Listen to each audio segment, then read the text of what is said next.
Hi hello नमस्कार, मी सुप्रिया. कसे आहात सगळे? मजेत ना? तर आजच्या आणखी एका व्हिडिओमध्ये तुमचं खूप खूप स्वागत आहे. मी तुम्हाला मागच्या एका व्हिडिओमध्ये बोलली होती की फ्रोझन मटार कशी बनवते तुम्हाला मी सांगते म्हणून. तर इथे ना एका पातेल्यामध्ये पाणी गरम करायला ठेवले आणि त्याच्यामध्ये 2 चमचे साखर टाकले आणि ही जी काही 2 ताटं मटार सोललेले आहेत ना, पाणी उकळल्यानंतर त्याच्यामध्ये थोडं थोडं करून टाकून घ्यायचं. सुरुवातीला ना मटार टाकल्यानंतर मटार पाण्याच्या तळाशी जाऊन बसतात आणि जशी उकळी फुटेल ना तसे अलगद वर येऊन बसतात. ते आता तुम्हाला पुढे दिसेलच.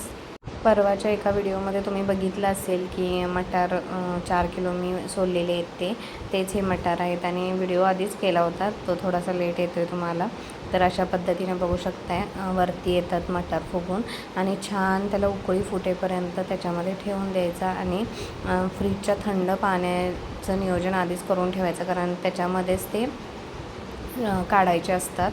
अशी उकळी फुटल्यानंतर ना 1 मिनिट ठेवायचं आणि त्यानंतर मग त्या थंड पाण्यामध्ये हे मटार सगळे काढून घ्यायचे, जेणेकरून पूर्ण थंड होतील.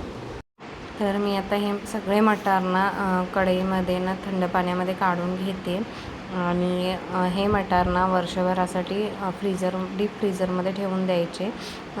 जसं की आपल्याला एखादी मटारची भाजी वगैरे बनवायची तेव्हा आपण ते वापरू शकतो. वापरताना आपण ते आधी थंड पाण्यामध्ये टाकून घ्यायचं आणि मग वापरायला घ्यायचं. तर अशा पद्धतीने मी फ्रोझन मटार बनवते. तुम्ही कोणत्या पद्धतीने बनवता हे नक्की मला कमेंट करून सांगा आणि एअरटाईट पिशवीमध्ये ते पॅक करून ना डीप फ्रीजमध्ये ठेवून द्यायचं. चला तर मग आता आमची तर सोय झाली फ्रोझन मटारची. तुम्हीसुद्धा नक्की करून बघा. असा होता व्हिडिओ. कसा वाटला नक्की कमेंट करून सांगा. चला तर मग बाय.